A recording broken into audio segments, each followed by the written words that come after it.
The architecture of alignment, how human beings become instruments of infernal influence. Who are those capable of becoming the devil's strategic partners, devoted operatives, and reliable instruments of influence?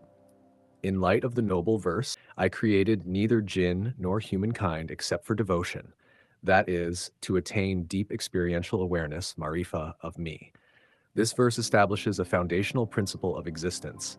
Conscious beings, namely human beings and jinn, the unseen yet morally accountable non-human beings, are oriented toward meaning, responsibility, and higher awareness. Their original purpose is not mere survival, accumulation, or pleasure, but alignment with truth, moral order, and inner coherence. Yet within every category of such sentient existence, there are those who deviate from this orientation and enter into alignment with forces of distortion and opposition. Among the jinn, those who reject disciplined alignment and conscious responsibility are not left in a state of neutrality. They are absorbed directly into the ranks of devils, entities defined not merely by rebellion, but by sustained and deliberate opposition to truth, ethical coherence, and inner order. Their function becomes one of corruption, confusion, and misdirection. Once aligned with this destructive hierarchy, such beings are sustained not through ordinary means, but through structured channels of influence governed by higher-ranking devils.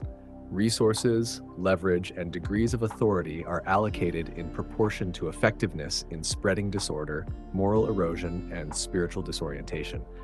Portions of this internal system have already been outlined earlier. The devil's relationship with human beings, however, follows a distinctly different logic. Even when individuals who deny higher accountability devote themselves wholeheartedly as loyal allies to destructive forces, they receive no genuine support for their well-being, stability, or sustenance. This is because devils, by their very nature, harbor a deep-rooted enmity toward the human being.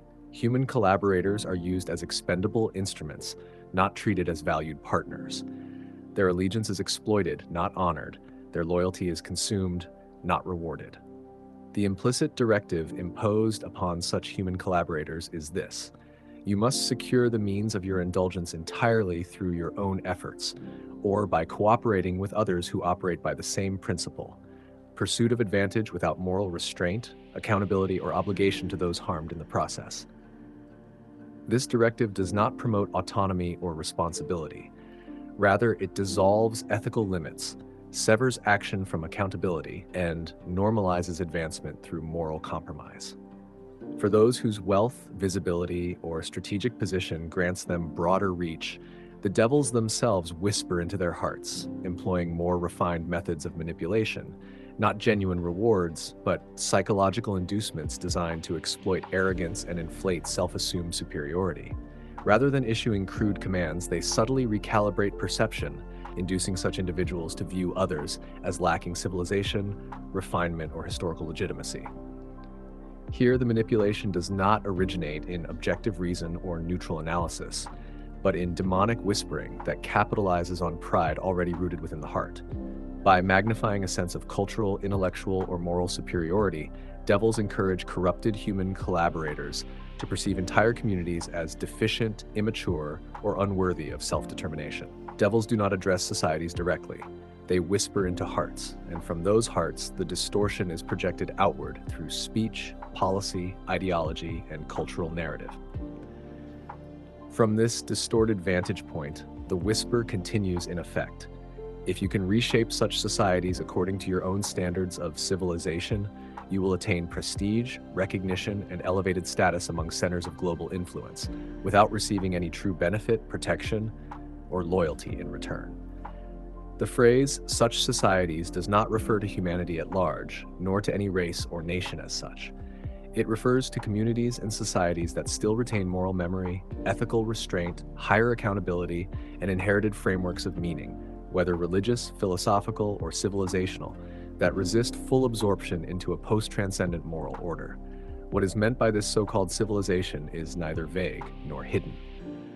Its features are clearly visible in systems where moral restraint is dismantled, where transcendence is systematically excluded from public life, where denial of higher accountability is normalized, and where the erosion of ethical boundaries is repackaged as progress, liberation, or sophistication. This assessment does not deny the administrative, technological, scientific, or organizational achievements of civilization. Rather, it addresses the moral direction in which such achievements are deployed when higher accountability is removed from their guiding framework. These patterns are now observable across many modern societies. It must also be stated with political sobriety and historical clarity that this pattern does not unfold in abstraction. Throughout history, stronger nations and dominant powers have repeatedly sought to export their culture, ideology, and value systems to weaker societies, often not for mutual enrichment, but as a means of domination, control, and dependency. Cultural and ideological reshaping has frequently preceded economic and political subjugation.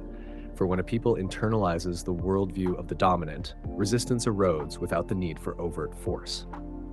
In this sense, the demonic whisper exploits a well-established law of power. Domination is most effective when the dominated come to view their own inherited moral frameworks as inferior, obsolete, or illegitimate, and adopt the standards of the dominant as the sole measure of legitimacy and civilization. This observation does not imply that all powerful nations, institutions, or leaders act with malicious intent, nor does it deny the reality of ethical leadership or constructive exchange. The critique applies specifically to domination-driven cultural exportation, where power is exercised without moral accountability and where the erosion of ethical restraint is reframed as progress. Within this convergence, devils operate parasitically. They whisper into corrupted hearts, amplify human ambition and ego, and convert geopolitical dominance into moral distortion. In summary, any figure, individual or collective, who internalizes and propagates these tendencies, who normalizes moral permissiveness, suppresses higher accountability, promotes godlessness or existential meaninglessness, and actively draws others into the same trajectory, is in reality among the closest collaborators, devoted agents, and trusted operatives of the highest-ranking devils. Yet more dangerous still are those who do not merely participate in corruption, but actively resist guidance itself. When sincere efforts are made toward truth, reform, or ethical realignment, especially within communities that retain moral memory and spiritual inheritance, such individuals respond with calculated obstruction.